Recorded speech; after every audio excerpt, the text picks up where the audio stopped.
9강이 되겠습니다. 영성과 하프타임에 대해서 배우겠습니다. 맞죠? 9강 영성과 하프타임, 십자가의 영성 제4권 9강이 되겠습니다.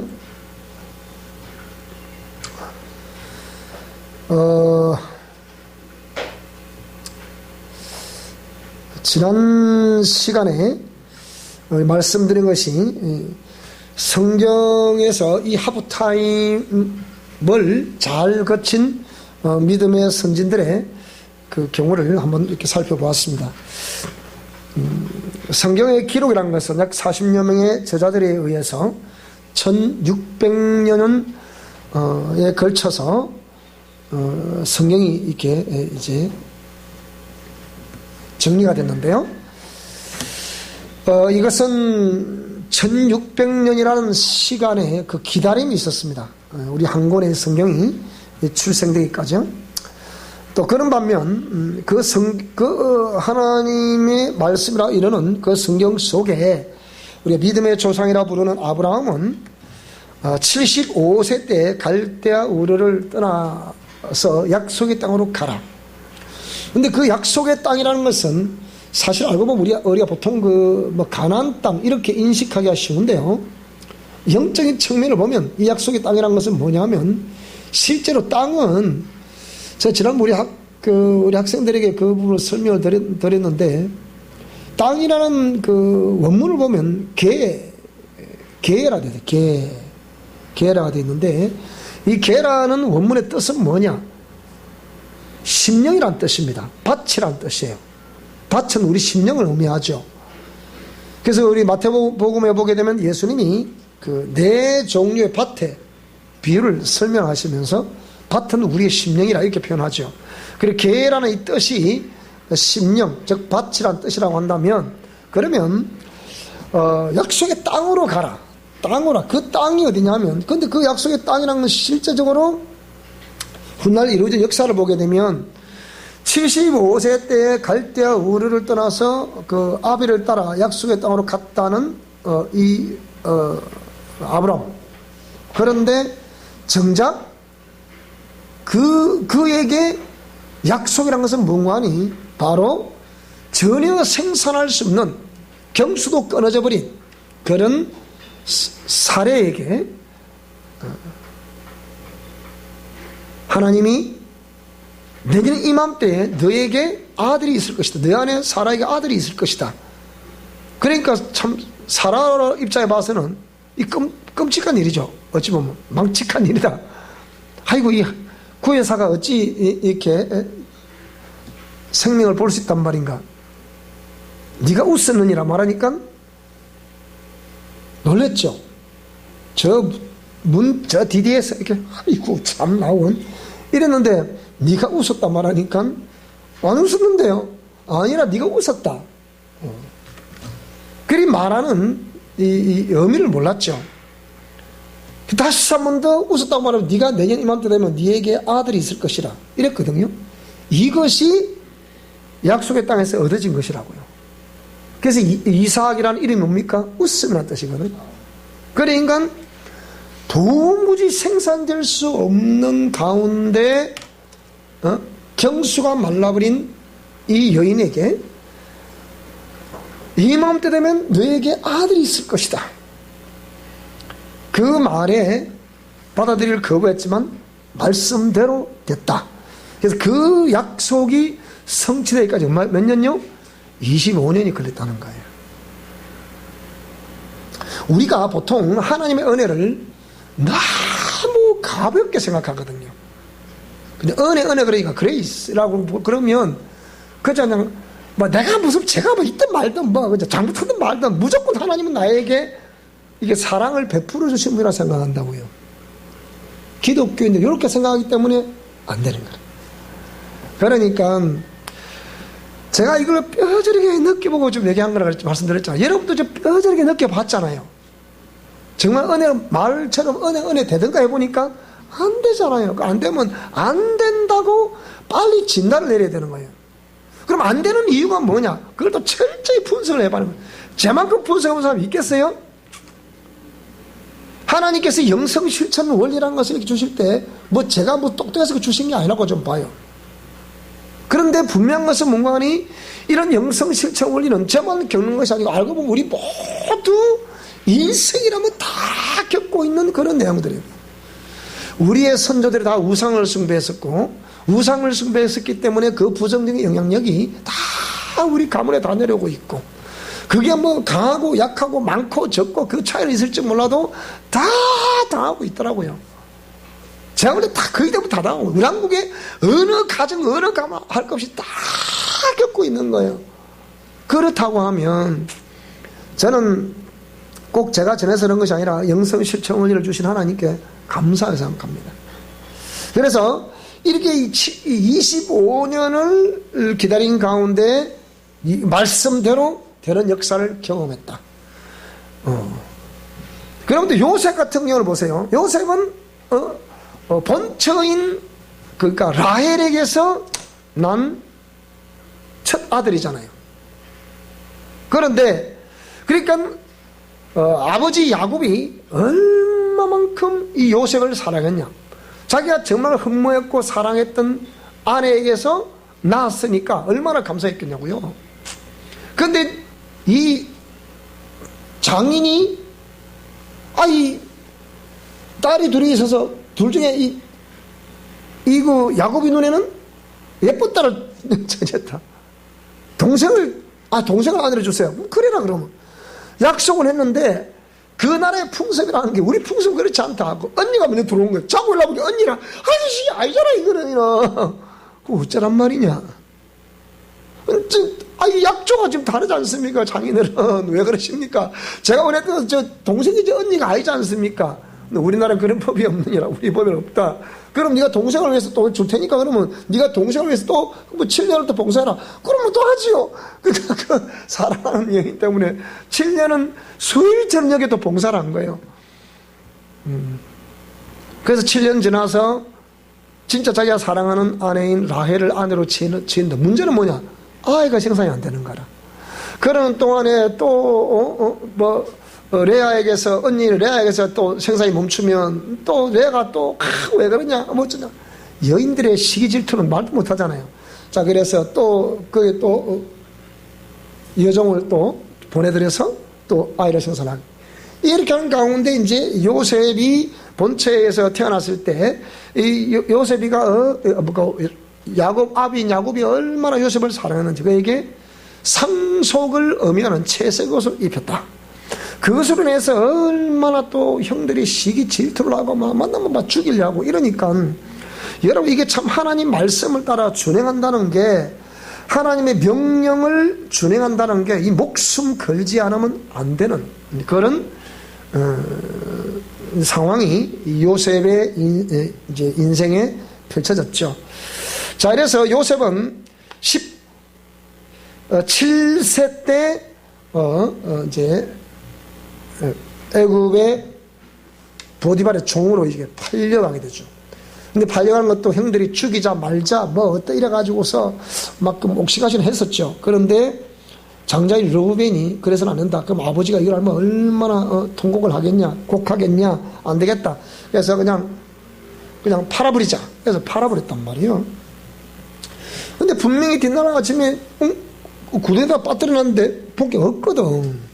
그러니까 사자가 물어왔을 것이다. 큰 짐승이 물어왔을 것이다. 이렇게 또 난리나죠. 그런데 알고 보니까 그 요셉이 뭐라고요? 그런 꿈을 꾸고 이런 거 12단 12 이삭 내게 절을 하더라 어쩌다 이렇게 얘기하니까 도대체 무슨 형들 알 수가 있나. 그 꿈 때문에 하나님 그 꿈을 하나님 주셨잖아요. 하나님 주신 꿈 때문에 요셉은 그걸 말하다가 어떻게 해요? 그걸 준행하려고 하다가 몇 년이 걸렸다고요? 13년을 고생하는 거예요. 호되게 고생한 거죠. 그러다가 30세에 애굽의 총리가 되었다. 그러면 이렇게 또 모세는 40세에 부름받아가지고 80세에 떨기나무 불꽃 가운데서 모세야 모세야 하는 부르심을 받았습니다. 40년이 걸렸습니다. 예수님은 3년 동안의 공생에 33세의 생을 마감하셨는데 그 중에 마지막 3년을 우리 공생이라고 그러고요. 그 36개월을 사생이라고 그러는데 3년을 위해서 30년을 기다렸다고 보시면 되겠습니다. 바울은 세계 선교 사역을 위해서 아라비아 반도에서 3년 동안을 이렇게 두고 해서 칩감을 보냈다. 저는 제 나름대로 하나님께로부터 이 부르심 받고서 30년 정도를 저도 나름대로 고난을 당해봤죠.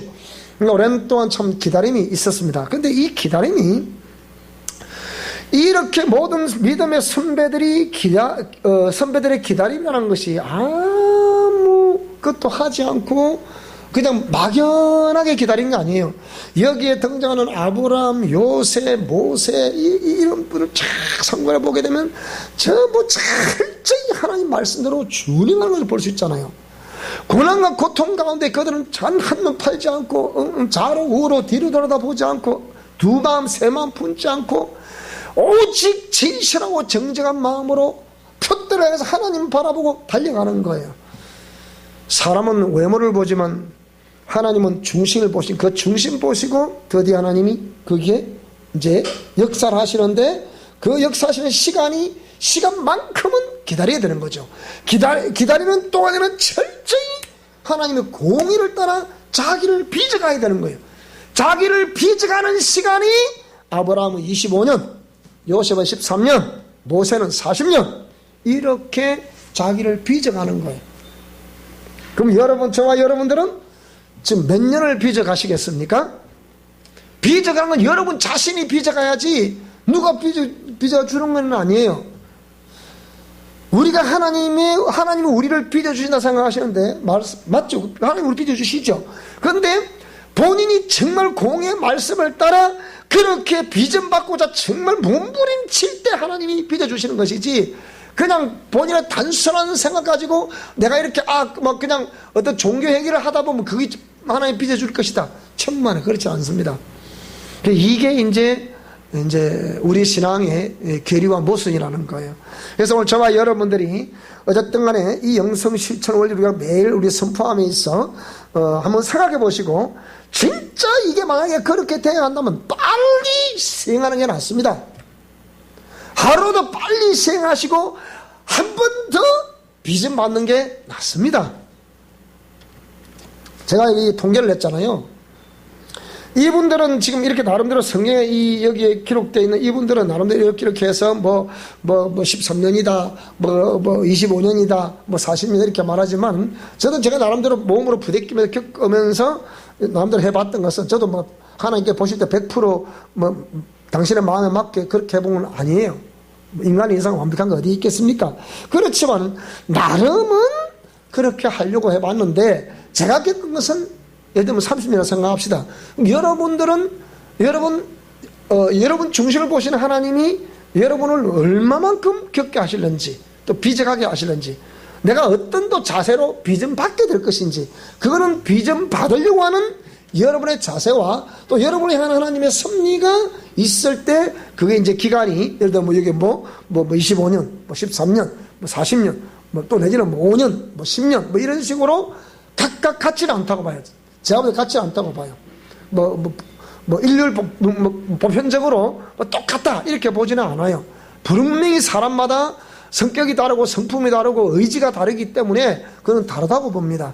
자, 그러나 분명한 것은 뭐냐면 반드시 이런 과정을 겪고 그 진실과 정직성 그리고 하나님 앞에 온전히 공의의 말씀을 준행하려고 하는 우리 자세 그리고 거기서 빚음받는 본인의 빚어진 모습 이런 것들이 어우러져서 결국은 작품을 남기게 된다는 것입니다.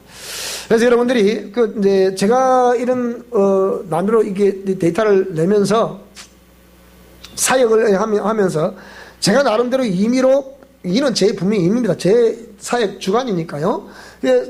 제가 임상사역에서 해보니까 보편적으로 보면 그 가문의 핵심되는 영들이 여러분이 정말 의심하지 말고 끝까지 쭉 따라온다 했을 때 빠르면 3년, 5년 이 핵심되는 형들이 이렇게 걸리더라고요. 제가 보니까. 근데 중간에 객기를 갔다가 오는 사람, 또 저 갔다 오는 사람, 뒤로 또 저 또 돌아가는 사람, 이건 뭐 허당이 안 되는 거고, 다시 시작해야 되는 거고. 근데 쭉 하고 보니까 그리 되더라고. 제가 지금 우리 서울의 학생들을 봐도 지금 서울은 만 4년 됐잖아요, 지금. 4년 다 돼간 올해 학교가 지금 4년 됐잖아요. 4년 되는데 이 4년 동안에 쫙 지켜보니까 아직 그 4년 중에도 그러니까 정말 이거 전혀 영적 세계 말만 들었지 경험을 단 한 번도 해본 적이 없는 사람, 그래도 때 신학 대학을 나온 사람, 이런 사람 대상으로 딱 실제해 보니까 그것도 유심 살펴보잖아요. 살펴보는데 지금 이제 만 4년이나 달려가고 있는데 여전히 끊임없는 영들의 세계가 또 드러나고, 쫓아나면 또 드러나고, 쫓아나면 또 드러나고. 근데 제가 축사사역 이후에 재침투하는 문제는 이렇게 해결된다, 그걸 아마 저만큼 명쾌하게 아마 내놓은 사람이 없을 거예요. 그래 놨더니 역시 재침투되고 또 쫓아내고, 재침투되고 또 쫓아내고, 막 치열한 전쟁을 벌이는데, 그 벌이는 가운데 차츰차츰 회복이 되고 그러니까 우리가 빚은 받으면서 회복이 되는 거예요. 고난 끝, 축복 시작, 절대로 이런 법 없습니다. 빚어지는 만큼 회복이 되는 거예요. 이게도 보니까 빚어지면서 회복이 되고, 빚어지면서 회복이 되고, 또 뒤로 물러가다 또 뛰어가고, 이렇게, 그러니까 잠시 물러선다니 뭐 그냥 빠지 뒤로 물러갔다 이 얘기 아니고, 공격 하도 해오니까 그냥 한번 쓰러졌다가 다운하면 됐다가 또 이래서 가고 이거거든요. 그래 보니 그런 것들이 계속 보면서 지금도 달려가고 있는 모습을 보는데, 뭐 거의 매주마다 전화가 오니까 또 상담을 하니까 이렇게 해서 이렇게 참 놀라운 일이에요. 근데 그런 가운데 정말 기적이 한 번 두 번 뭐 10번 20번 막 벌어진 게 아니야. 할 때마다 할 때마다 너무 이제 뭐 기적이 자기 삶에서 뭐 근 4년 동안에 자꾸 벌어지니까 말 안 해도 이제는 삶 자체가 기적이라. 그러니까 그러면서 뭐라고 그러냐, 나는 목사님이 뭐 영성 강의할 때 이렇게 말씀하시고 저렇게 말씀하시고 그거는 이렇고 저렇고 그러니까 도저히 이해가 안 되더라는 거예요. 도저히 이해가 안 됐는데 자기가 겪어보니까, 겪으면서 말이 필요 없더래요. 아, 그 말씀이 이런 경우구나, 저 말씀이 이런 경우구나, 이게 완전히 경험이 된다는 거예요. 그러니까 이 자매가 어떻게 그렇게 살아오셨습니까? 자기가 살아보니까 이렇게 피곤한데 어떻게 이렇게 정말 영적 전쟁이라는 것이 실감이 안 된다, 얼마나 치열한지. 자, 그래서 이렇게 되면 어느 정점에 가보면 이제 하나님이 본격적으로 그 사람을 당금질하는 시대가 옵니다. 당금질을 받는 대상이 이런 복이 있습니다. 당금질을 받는 대상이 복이 있다니까요. 무조건 당금질을 하는 게 아니고, 내가 좀 고생 좀 했다 해서 그게 당금질 아니고, 정말 그렇게 그리 어려움을 당하고 고통을 당해도 뭐가 좀 모순이 생기고 괴리가 생겨도 그래도 하겠습니다, 끝까지 믿음의 의지로 버티는 사람 하나님이 감히 서라, 이거 서랍니다. 이 사람을 본격적으로 당금질 시작하는 이제. 그러니까 이 선택받기가 쉬운 게 아니에요, 알고 보면. 무조건 다, 그러니까 제가 우리 영성신학자들 또 전도신학자들이 보는 교회 안에 교인 분포도가 10대 80대 10으로 본다 그랬잖아요. 앞에 10은 교회는 나오지만 완전히 불신자 똑같은 사람, 뒤에 10은 정말 목숨 걸고 하나님 말씀대로 하려고 하는 사람, 그렇게 가려고 몸부림치는 사람, 80% 뭐라고요? 이번에 기회주의자라는 거예요. 닮은 삼키고 썸은 배타 버리는, 우르르르 또 무너졌다가 또 이런 사람들. 그러니까 이게 이제 그 중에 그래도 하나님께로부터 딱 픽을 받고 내 앞에 서라, 선 사람이 본격적으로 하나님의 손길에 의해서 당금질을 받는 시기를 뭡니까? 따라합시다. 크로노스. 그걸 크로노스라 그러는 거예요. 근데 이 크로노스가 오면 당장 맨 처음 우리 오는 것이 뭐냐? 위기입니다. 위기. 본인의 신앙의 위기가 오는 거예요. 본인의 그러니까 의지의 위기가 오는 거예요. 그래서 이게 아브라함, 야곱, 요셉, 모세, 엘리야, 다니엘, 예레미야, 에스겔, 12제자, 70인 등등 이러한 믿음의 사람이라고 일컬을 수 있는 이 사람들이 그저 그렇게 쓰임받은 것은 아니다. 야곱이 뭐라 그랬습니까?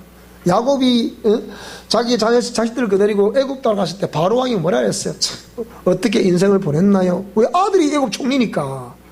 아들 총리니까 참, 아버지도 그랬을 것이야. 이 생활도 있을 텐데 물었죠. 어떠니까 말 마십시오. 내 인생이 참으로 파란만장했습니다. 이렇게 말하지 않습니까? 그죠? 왜 그래요? 그걸 그냥 쓰임받은 건 아니다. 그래서 아브라함도 그냥 쓰임받은 것은 아니다. 뭐 앞에 설명했지만은요, 엘리야도 그냥 쓰임받은 게 아니라, 엘리사도 그냥 쓰임받은 게 아니라, 다니엘도 그냥 쓰임받은 게 아니라, 예레미야, 에스겔 그냥 쓰임받은 게 아니라 얼마나 많은 눈물을 흘리고, 이사야도 마찬가지고, 이 선지자들이 얼마나, 특히 예레미야 같은, 예레미야에 붙은 애칭이 뭐예요? 눈물의 선지자라. 눈물로 나라 민족을 위해서 기도했다. 만약에 우리 교인 가운데 여러분 나라와 민족을 위해서 또 여러분 가정과 자녀들을 위해서 했지만 눈물로 기도하는 사람이 있었다면 그 가문은 반드시 됩니다. 그래서 기도하는 백성들의 후손은 망하지 않는다. 그냥 나온 게 아닙니다. 그래서 우리의 후손들이 뭐 말을 잘 듣는다 안 듣는다 그것보다 더 중요한 것이 뭐냐? 부모가 눈물로 기도하는 겁니다. 눈물로 기도하는 겁니다. 부모님의 눈물의 기도는 100% 자녀들에게 상달이 될 것입니다. 왜? 특히 우리 어머니의 기도는 하늘이 울고 땅이 우는 겁니다. 왜 그래? 내가 이 아이를 안고 있었고 또 태어나게 해서 젖물려 길렸고 그렇기 때문에 어머니의 기도는 세상 어느 누구의 기도보다 더 귀한 기도가 어머니의 기도로 합니다. 자, 그래서 어쨌든 간에 이러한 역사 속의 인물들이 그냥 쓰임받은 것이 아니라 그런 위기를 잘 극복을 한 거예요. 다니엘서 읽어보세요. 그 왕의 진미를 먹어라. 우상에 절하지 않으면 안 된다. 근데 왕의 진미도 안 먹고 우상의 절도 안 하니까 그 다 돌도 다 났잖아요. 왕의 명을 어기면 뭡니까? 이거잖아요. 목숨을 걸고 나는 하나님을 말씀을 따라 하겠다 그랬잖아요. 그랬던 다니엘 역시 총리 대신이 되는 겁니다. 자, 이렇게 뭐 70인도 마찬가지고 12제자도 마찬가지고 전부 하나님 말씀을 믿고 순종하며 따르는 것 때문에 전부 위기가 온 거예요. 예수님 제자들도 보면 참 우리가 볼 때 예수님 제자들이지만 이 제자들도 예수님이 죽으시고 부활하시는 가운데 얼마나 위기가 옵니까? 초대교회에 보면 500명이 부활 성천하는 예수님의 그 모습을 다 보았지만 그 예수님께로부터 너희는 이 성을 떠나지 말라, 직접 성을 떠나지 말라, 예수님께로부터 직접 들었음에도 불구하고 그들은 떠납니까 안 떠납니까? 380명이 떠나버려요. 그는 4분은 먹고 5분은 사가 떠나버린다니까요. 그건 거짓 대충 말하면. 그런데 뭡니까? 120만 겨우 남아서 거기서 기도를 하는 거예요. 그건 4분의 1만 남아 기도하는 거죠. 그래 막 기도, 그 가운데 그들을 선택을 하는 거잖아요. 120명을 선택하는 거지만 그래도 그 가운데 11제자만이 그 역사를 감당하고 있었다. 또 그 많은 초대기에 믿는 사람들이 있었지만 7명의 집사들만이 쓰임받을 수 있었다. 여러분이 중요한 겁니다. 이거 그 무리 가운데 오늘 저와 여러분들이 등장할 수 있기를 축복합니다. 그렇게 돼요. 그래서 이 하나님께로부터 부르심을 받고 딱 주 앞에 직면했을 때 그때 본격적으로 이 크로노스 시대에는 그 위기가 닥쳐오는데, 자, 왜 위기가 온다는 겁니까? 그런데 문제는 뭐예요? 하나님의 말씀과 하나님의 방법을 선택해야 하기 때문에 극한 위기가 온다는 거예요. 이걸 각오해야 된다는 거예요. 이걸 겪어보지 않은 사람은 이 말을 할 수가 없어요. 겪어본 사람은 다 이걸 크로노스의 때를 겪었다고 다 얘기를 합니다. 이때 어찌 되겠습니까? 여러분 절대로 우리 믿음의 의지가 흔들리지 않으실 수 있기를 바랍니다. 흔들리지 않으실, 끝까지 이를 악물고 내 의지가 흔들리지 않아야 하나님은 그 사람을 연단 너 속에 딱 붙드는 거예요. 근데 이 크로노스 때에는 여러분이 믿음의 끈을 잡고 따라가야 돼요. 이렇게 따라가야 됩니다. 이렇게 주님이 끌어주는 것이 아니고 따라가야 된다니까요. 근데 끈은 줘놨어. 자꾸 따라오라고 이렇게. 이 끈을 놓치지 않는 한은 주님이 절대 여러분 안 놓칩니다. 여러분이 그 끈을 놔버리면 그것을 것이에요.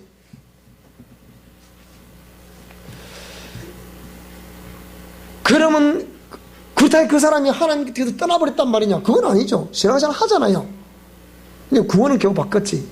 그러나 하나님께로부터 쓰임받는다는 것은 안 된다 이 말입니다. 여러분 깊이 생각해야 됩니다. 그렇다고 그러면 남의 사람은 쓰임만 받느냐? 아니죠. 다 쓰임받죠. 쓰임받죠. 여기서 그래도 말하는 것은 적어도 지도자라거나 이런 사람들 아니겠습니까? 대체적으로 보면. 그래서 흔들리지 말아야 되고요. 그 다음에 저 말하면 우리가 하나님의 복이라 한다면 하나님대로 특별한 총회에 의한 이 쓰임받을 사람들, 이 사람들 좀 말하는 겁니다. 자, 그 다음에 절대로 하나님이 딱 세워서 이렇게 크로노스 때에 딱 직면하게 되면 전후 좌우를 돌아보지 말아야 됩니다. 뒤를 돌아보시면 안 됩니다. 이때는 오직 표대를 딱 정해놓고 막 우리가 고집세다는 제가 고집은 귀신이라고 표현하는데 고집은 정말 귀신이에요. 그런데 이런 신앙의 의지는 끝까지 이때 여러분의 의지를 발동시켜야 됩니다. 이때 이 하나님의 어떤 그 부르심의 화답함으로 인해서 펼쳐지는 이런 크로노스 때에는 절대로 우리 신앙 강력한 신앙 의지가 필요합니다. 다시 말합니다. 믿음의 끈을 딱 던져놨기 때문에 그 끈을 딱 잡고 있는 한은 절대 하나님은 그분을 외면하지 않습니다. 고난과 고통을 다할지언정 버리지는 않으신다.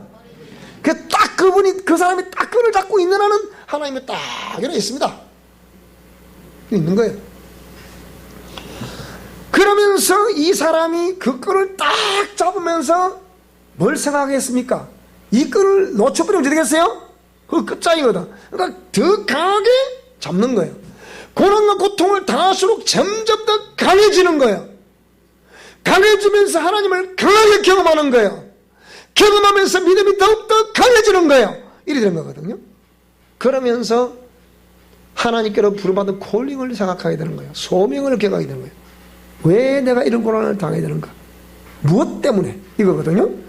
그래서 이게 바로 기초 사명. 적어도 성도라고 하면 그런 기초 사명을 다 기억하셔야 됩니다. 그래서 이 위기가 온다는 걸 꼭 여러분 기억하셔야 되고요. 이 위기를 끝까지 부정적으로 말하지 말고 좌로 우로 치우치지 말고 뒤를 돌아다보지 말고 오직 표대, 즉 끈을 잡고 끝까지 따라가야 된다. 자, 두 번째는 자신을 그런 가운데 그 크로노스 때는 자신을 돌아다봐야 된다. 소명에 대해서 생각해보라 그랬잖아요. 자신이 해야 할 일이 무엇인가를 알아야 됩니다. 지금 중요한 얘기 하는 겁니다. 이런 얘기를 함부로 못 듣습니다. 자신이 해야 할 일이 무엇인가를 알아야 됩니다. 그리고 무엇이 소명 감당을 하는데 나의 무엇이 문제인가? 무엇이 걸림돌인가? 무엇이 제거돼야 될 돌인가? 이걸 생각해 봐야 돼요. 그거를 알아야 됩니다. 나의 무엇이 주님의 그 부르심에 화답을 해야 되는데 못하게 하는가? 생각해 봐야 된다고요? 길이 아니다고. 그 평소에 내가 생각하고 내가 부르심을 받은 건 틀림없는데 내가 생각하고 내가 원했던 방법대로 해보고 잘 안 된다. 빨리 그걸 내려놔야 됩니다. 빨리 내려야 됩니다. 하루도 빨리 내려오는 게 답입니다. 길이 아니면 과감히 내려놔야 됩니다. 그 방법 안 되면 과감히 내려놔야 됩니다. 우리가 영성 영역에서만 말할 수 있는 나의 현재 이 모습은 내 인생의 성적표다. 내 삶의 성적표다. 참 굉장히 여러분 듣기 싫은 소리인데도요. 근데 그게 정답이에요, 여러분, 그게. 그래서 길이 아닌 과감히 내려놔야 된다. 그 다음에, 자, 잘 보세요. 소명이 아니더라도 주님의 공의에 맞다고 생각이 되면 희생을 함으로 감당을 해야 됩니다. 이미 그 길을 들었었다고 하면 소명이 아니라고 해도, 왜 보세요. 소명은 우리가 제가 전도사 시절 때 이 하나님의 부르심에 대해서 잠시 주춤했던 적이 있어요. 왜 주춤했냐? 목사님이 뭘 하시는 거 아니? 자네는 목회자 사명이 아니야. 기가 차더라고, 기가 차. 그런데 왜 아닙니까? 라고 물으니까 저는 나름대로의 어떤 확신이 있는데 왜 아니라고 합니까? 라고 물으니까 당신하고 저하고 비교를 하시는 거예요. 당신은 어머니 아버지 기도에서 낳은 아들이다. 자네는 그것도 아니지 않냐.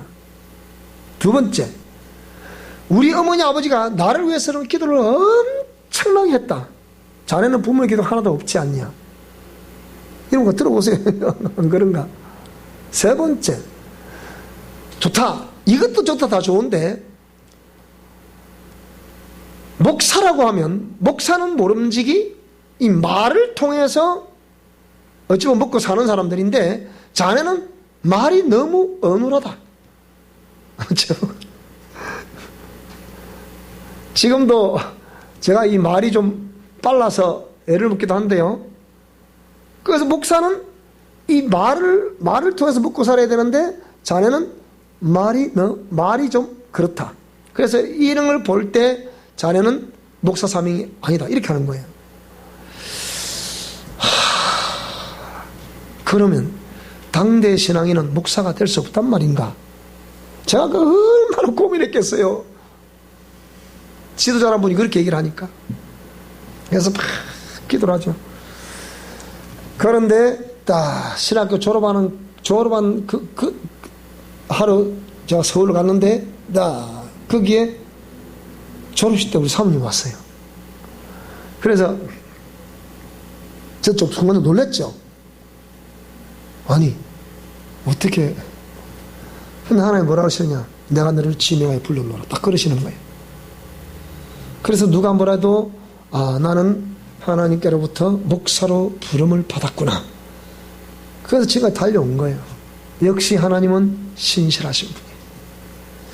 자, 이렇게 달려오는데, 그러니까 누가 여기서 말하는 소명이 아니더라도 희생함으로 감당을 해야 된다.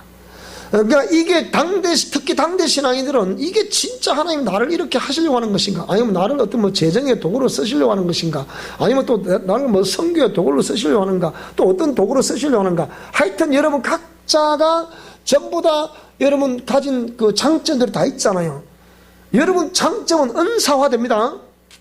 은사는 하나님이 이렇게 주셔서 된 것도 있지만은요, 본인의 장점이 극대화돼서 은사화되는 경우가 있어요. 은사는 두 가지예요. 보통 우리 은사는 하나님께 일방적으로 주실 때 생각하는데 천만에 그렇지 않습니다. 그래서 본인의 장점을 잘 시켜서 극대화시키면 그게 은사가 되는 거예요. 그럼 그걸 통해서 수많은 사람들이 들을 주께로 돌아오게 하는데 귀하게 쓰임할 수 있는 거란 말이에요. 여러분 장점이 뭐냐? 그 장점을 잘 살려야 돼요. 무슨 말이 되죠? 그게 은사가 된다 그랬습니다. 자, 그럼 예를 들어 보세요. 우리 하나 더 예를 들어 볼게요. 우리 예를 들면 우리 간호사 같은 사람들은 이런 걸 잘하잖아요. 그럼 우리가 또 때로는 이렇게 또 이것도 공급받을 수 있다. 그것도 그 장점이에요. 그것만이 할 수 장점이라고. 그럼 그걸 통해서 얼마나 또 많은 사람들이 될 수 있을까요? 또 딴 사람은 작물을 키우니까 그걸 잘 키우는 방법을 또 이것도 장점이야. 그게 다 어떤 사람 요리를 잘하는 사람, 어떤 전도를 잘하는 사람, 하여튼 각자 다 달라. 같지 않으니까 그건 그죠? 다 그게 장점. 찬양을 잘하면 찬양 잘하는 거 하나 가지고 또 하고 다 장점이라죠. 그죠? 전부 다 그게 다 장점들이라고요. 그래서 이걸 잘 살리면 은사화가 된다. 그러니까 소명이 아니더라도 그걸 이미 희생함으로 내가 주 앞에 나를 드리는 거죠. 주님께서 나를 이끌어 주셔서 가는 것도 있지만, 그런 게 없다 하더라도 나는 주님께 받은 바 은혜에 감사하기 때문에 나는 이렇게 함으로 주님 앞에 헌신하겠다. 여러분 그런 마음이 있어 없어요? 있잖아요. 그죠? 그게 전부 다 하나님께서 보실 보다 귀한 거란 말이에요. 이거는 그걸 말하는 겁니다. 자신을 돌이켜 봐야 된다. 돌아봐야 된다. 그러는 때예요. 세 번째, 이 크로노스 때는 철저한 그 분석을 해보죠. 분석력이 있어요. 분석력.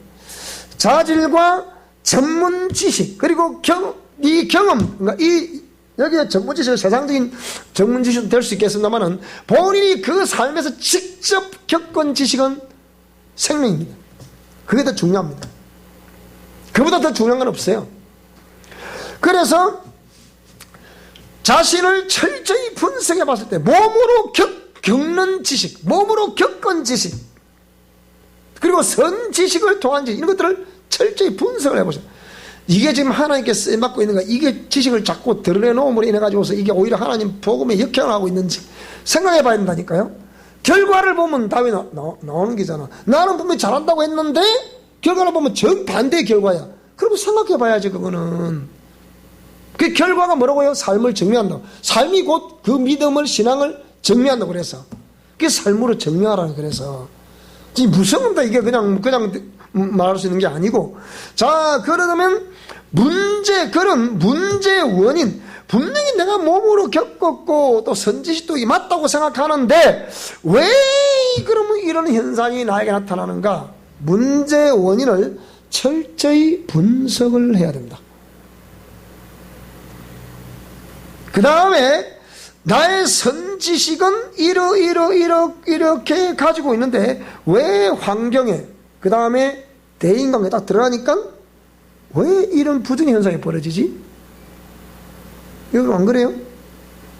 나는 맞다고 생각하는데 왜 환경과 대인관계에 딱 들어가 보니까 이게 일일이 이게 충돌이 되고 어떤 현상이 긍정의 현상으로 마무리되지 않고 부정의 현상으로 마무리되는지 생각해 봐야 된다고요. 그게 선지식과 환경과 대인관계에서의 충돌을 우리가 분석을 해봐야 되는 거예요. 분석을 철저히 해보셔야 됩니다. 그 다음 몸으로 그렇게 해서 몸으로 경험되는 새로운 지식의 유입을 철저히 분석. 정말하면 이 상황에 직면하게 됐을 때 그 직면하게 됨으로 인해서 이렇게 어떤 관련된 경험, 그게 새로운 지식이잖아요.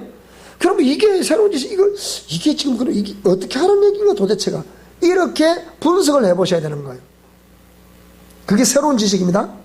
직면하게 됐을 때, 환경과 대인관계에서 직면하게 됐을 때 거기서 느껴지고 체득되어지는 새로운 지식, 이걸 분석을 해보셔야 됩니다. 그럼 어떻게 해야 될 것인가? 분석해야 되잖아요. 무엇이 지난날을 쫙 훑어보면 이것이 잘못됐었고 이것은 내가 해결해야 될 일이고 저것은 어떻게 보완해야 될 일이고 이거 있잖아, 그죠? 여러분 탁탁탁탁 하나씩 이렇게 여러분 정리하셔야 됩니다. 그게 우리 심령을 가꾸는 거거든요. 그걸 정리해야 돼. 그 다음에 그래서 본인의 장단점을 철저히 내가 어떤 장점 때문에 이렇게 됐나, 단점 때문에 이렇게 됐나. 그래서 이런 겪은 거와 장점을 비교해보고 겪은 거와 단점을 비교해보면 차후에는 어떻게 되겠구나 딱 설정이 될 거 아닙니까? 분석을 해봤으니까. 그 다음에 그러면 나라는 사람이 그럼 이 새롭게 들어온 지식, 분석된 지식, 철저히 분석이 되고 또 철저히 또 이렇게 정리가 됐으니까 그러면 나라는 사람이 과연 진짜 이걸 지금 감당해야 될 능력이 있나 없나, 이렇게 생각해야 될 거 아닙니까? 여러분, 우리가 어떤 그 사람을 그릇 자체를 무시할 수는 없는 겁니다. 성경은 분명히 금그릇도 있고 은그릇도 있고 나무그릇도 있고 질그릇도 있다고 했습니다. 그럼 여기는 그릇 자체를 하나님이 나무라시는 게 아니에요. 그릇 자체를 니는 무슨 그릇이고 니는 무슨 그릇이고 이걸 말씀하는 게 아닙니다. 그릇 자체는 내가 질그릇일 수도 있고 나무그릇일 수도 있습니다. 무슨 말이 됩니까?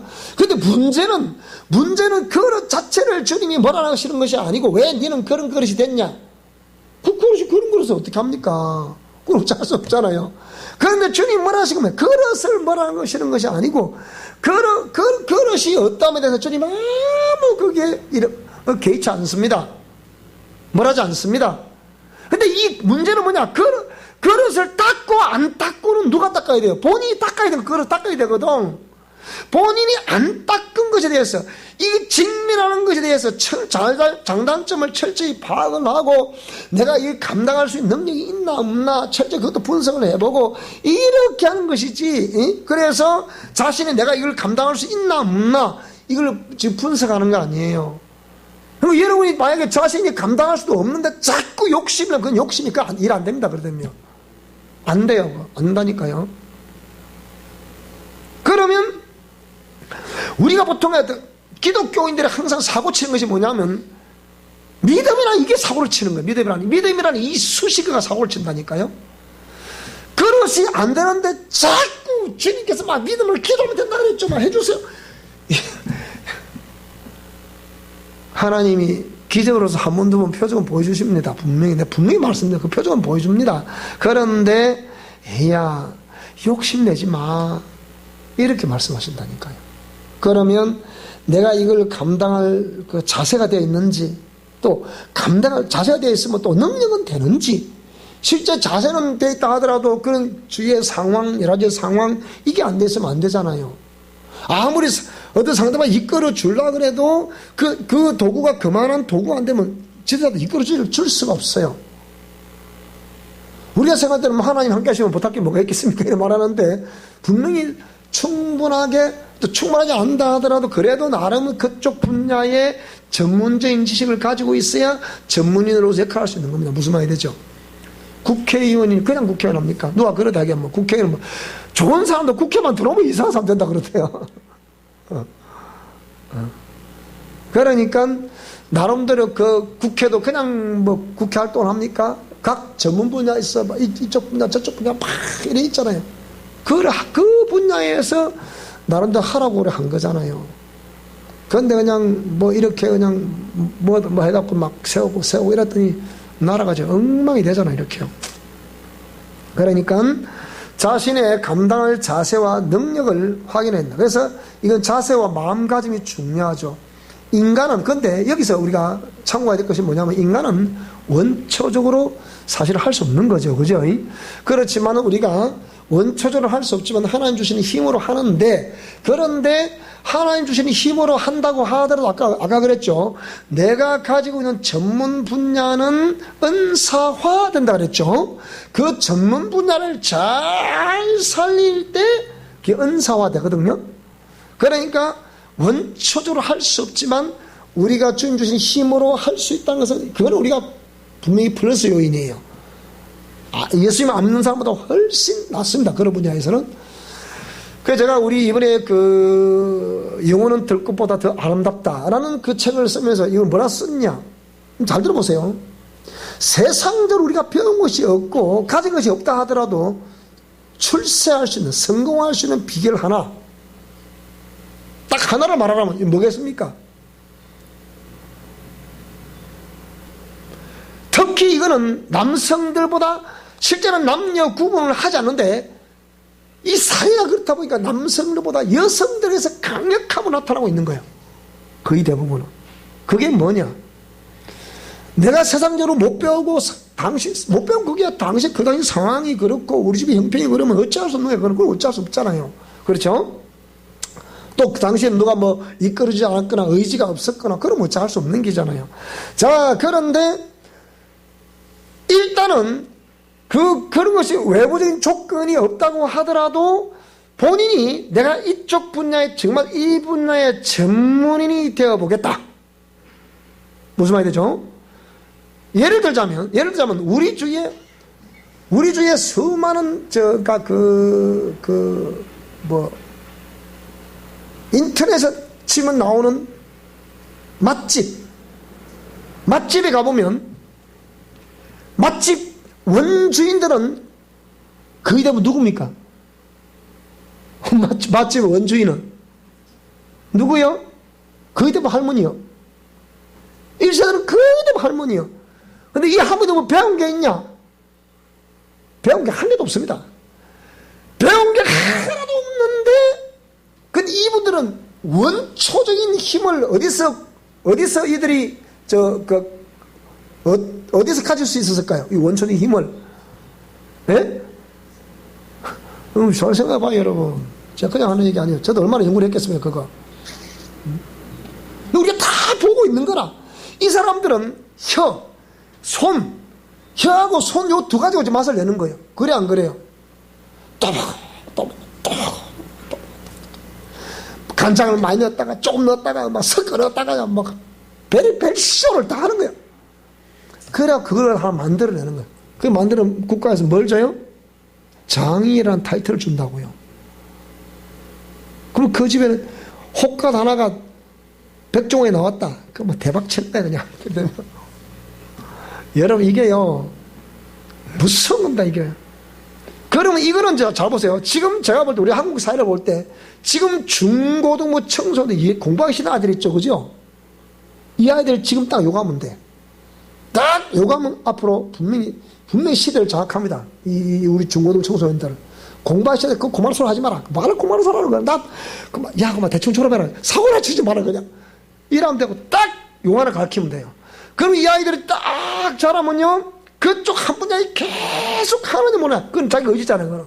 근데 분명히 그런 하는 아이들은 그게 취미가 있어야 돼. 보통 나는 이게 재밌거든요. 우리 딸내미가 저기 몸도 약한 게 아이고 서울서 대구에서 내려왔다. 서울서 내려왔나. 대구에서 내려왔을 때가 저 평거 초등학교 보내 나오니까 그때 대장금이 유행할 때 대장금 지가 대장금이 될 거라나.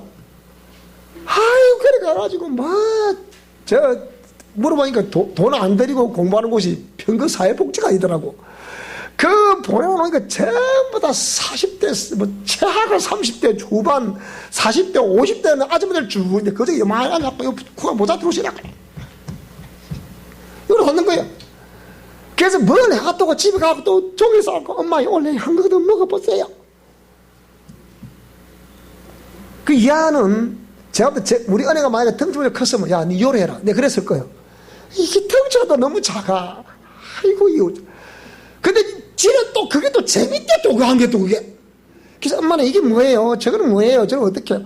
여러분 이게 쉬운 게 아니거든요. 물어봐. 그러면 제 엄마는 그것도 이걸 이렇게 한다 저렇게 한다. 며느리를 보라. 우리 아들 딸 같은 저런 며느리를 봐야 된다니까. 그래가지고 그걸 다 물어보. 그러니까 그런 아이는 뭡니까? 거기에 대한 취미가 있는 거예요. 그러니까. 우리 그런 거 있잖아. 그죠? 다 뭔데 어떤 아무것도 그거 취미야. 그런 사람 그쪽 분야의 전문인으로 키워야 미래적으로 그 승부가 나거든요. 근데 이 맛집 이거는요 학력 없어도 돼. 여러분 무슨 말이 돼요? 맛집은 학력 없앤다니까. 맛만 좋으면 되는 거예요. 맛만 좋으면. 그러니까 이 아이들이 괜히 공부하기 싫은데 억지로 왜 공부 안 하냐. 내가 이런 막 공부 못해서 얼마나 내가 하는지 좀 아느냐. 니는 공부를 해. 한매도 어머니도 공부 안 했는데 왜 나보고 공부시키려고 그러냐고 또 이해 안 되잖아요. 그러니까 자기가 좋아하는 것 그쪽 다 시켜서 쫙 길을 내면 돼. 단 하나 신앙만큼은 딱 붙들어서 키우면 성공합니다. 그걸 우리 책에 썼어요. 그런 걸 책에 썼다니까. 이번 책에는 좀 책이 약간 달라요. 이게 왜 한 영혼을 전도하기 위해서 우리가 얼마나 신경을 씁니까? 근데 그게 참 쉽지 않거든. 응? 근데 이런 책들을 읽어보면요, 다 우리의 삶에 어찌 제가 거의 대부분 겪은 걸 그 안에 다 써 있는 거죠. 읽어보면요. 겪고 또 목회 현장에서 보고 그런 거잖아요. 굉장히 공감이 일어날까. 그런 책을 제가 본 적이 없거든 지금까지. 그래서 그걸 제가 쓴 거예요.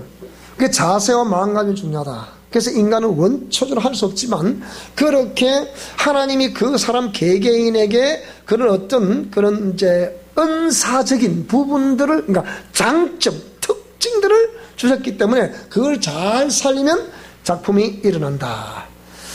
자, 그러면서 이 크로노스의 시대 때는 반드시 뭐냐? 답답함과 괴리와 모순이 있는 반면 철저히 기도하셔야 됩니다. 이때는 철저히 기도하셔야 됩니다.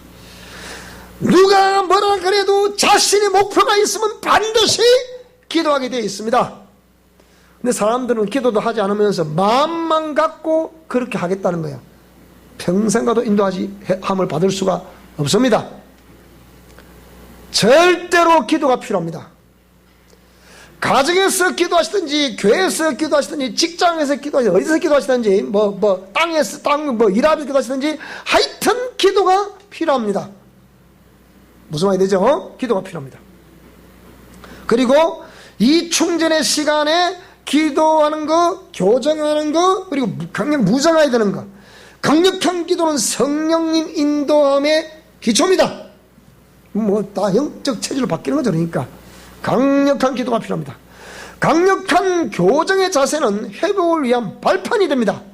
그러니까 정신력이 중요한 거죠. 그러니까 강력한, 과감히 변신을 해야 됩니다. 변신해야 됩니다.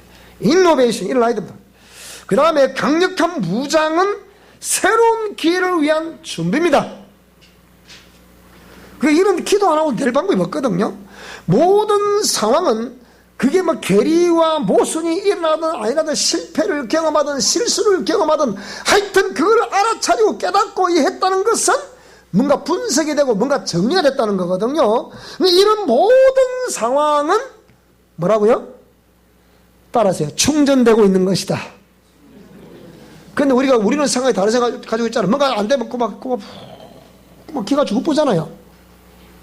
근데 실패도 실수도 뭐라고요? 따라해. 실패와 실수도 충전이다.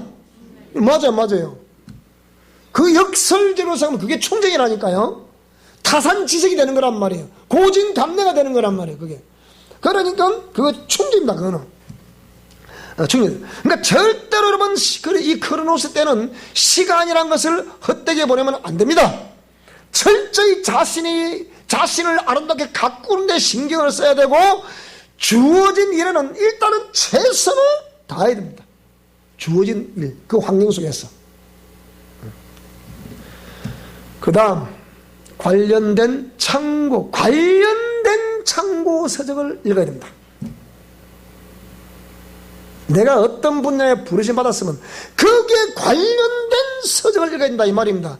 불필요한 서적을 읽는 것은 시간 낭비예요. 그거는 직접적으로 관련된 서적을 읽어야 됩니다. 자, 그러면서 과감한 방향 전환을 해야 되겠죠.